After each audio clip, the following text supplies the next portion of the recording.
तो चलिए आज हम हरिद्वार पर थोड़ी गहराई से बात करते हैं। हमारे पास ये जो दस्तावेज है, हरिद्वार देवभूमि का प्रवेश द्वार, इसके कुछ अंश हैं। कोशिश करते हैं समझने की कि भाई हरिद्वार को अक्सर ये ईश्वर का द्वार या देवभूमि का प्रवेश द्वार क्यों कहा जाता है। हाँ, मतलब उत्तराखंड में गंगा किनारे बसा है ये शहर और हिंदू धर्म में इसका बहुत महत्व है। बिल्कुल, वो सप्तपुरी में से एक है ना, 7 सबसे पवित्र स्थानों में से। जी हाँ। तो देखते हैं सामग्री में और क्या क्या खास बातें हैं।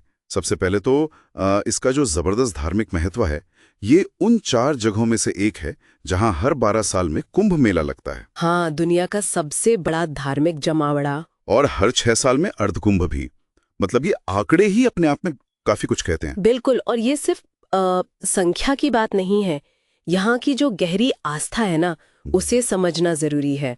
खासकर वो हर की पौड़ी पर गंगा में डुबकी लगाने को लेकर मान्यता यही है कि इससे पाप धुल जाते हैं, मोक्ष मिलता है। अच्छा। और हाँ, ये 4 धाम यात्रा मतलब बद्रीनाथ, केदारनाथ, गंगोत्री, यमुनोत्री, उसका पारंपरिक शुरुआती पॉइंट भी यही है। हाँ, सही कहा। तो ये बस एक शहर नहीं, एक तरह से आध्यात्मिक जंक्शन है जहां से कई रास्ते निकलते हैं। बिल्कुल, एक चौराहा कह सकते हैं। और हर की पौड़ी, उसका जिक्र तो आता ही है।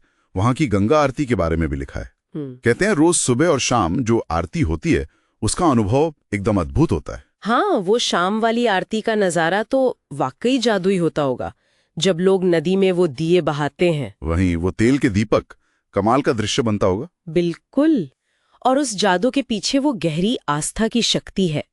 ये सिर्फ देखने का नहीं, महसूस करने का अनुभव है। और ऐसे ही श्रद्धा यहाँ के मंदिरों में भी है।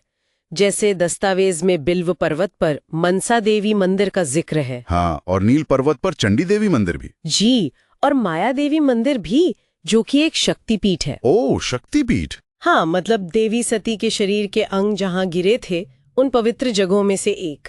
तो इन सब मंदिरों का होना हरिद्वार की आध्यात्मिक पहचान को और मजबूत करता है। सही है, लेकिन हरिद्वार सिर्फ मंदिर और घाटी तो नहीं है। क्यों, यहाँ प्रकृति का भी अपना एक अलग रंग है।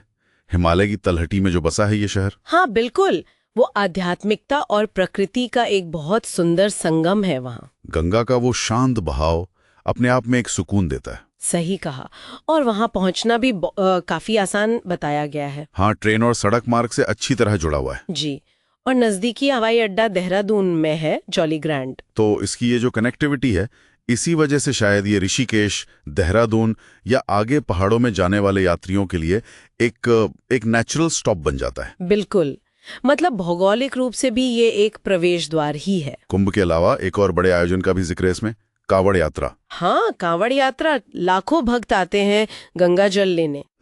वो भी शहर के जीवन का एक बहुत अहम हिस्सा लगता है। बिल्कुल, और अगर हम आज के समय के हिसाब से देखें ना, तो हरिद्वार सिर्फ पारंपरिक तीर्थ यात्रा तक ही सीमित नहीं है। अब ये योग, ध्यान और आयुर्वेद का भी एक बड़ा सेंटर बन गया है। अच्छा। हाँ, दुनिया भर से लोग आते हैं, मतलब आध्यात्मिक शांति के लिए और स्वास्थ्य लाभ के लिए भी। तो ये शहर जैसे परंपरा और आधुनिकता दोनों को साथ लेके चल रहा है। तो कुल मिलाके ये जो दस्तावेज हैं, ये हरिद्वार की एक ऐसी तस्वीर बनाते हैं जहां गहरी आस्था है, कुंभ, आरती, मंदिर वगैरह, साथ में प्राकृतिक सुंदरता भी है, और ये आगे की आध्यात्मिक यात्राओं का भी एक तरह से स्टार्टिंग पॉइंट है, चाहे वो 4 धाम हो या फिर योग केंद्र। सही कहा, ये वाकई कई मायनों में एक प्रवेश द्वार है। पर यहाँ एक दिलचस्प सवाल भी उठता है मन में। क्या? कुंभ और कांवड़ जैसे इतने बड़े आयोजन होते हैं, लाखों लोग आते जाते हैं, तो ऐसे में ये जो आधुनिक विकास हो रहा है और इतनी बड़ी संख्या में लोगों की जो मौजूदगी है, उसके बीच उस जगह की जो पवित्रता है, उसका अनुभव कैसे बना रहता है, या शायद वो समय के साथ बदल रहा है?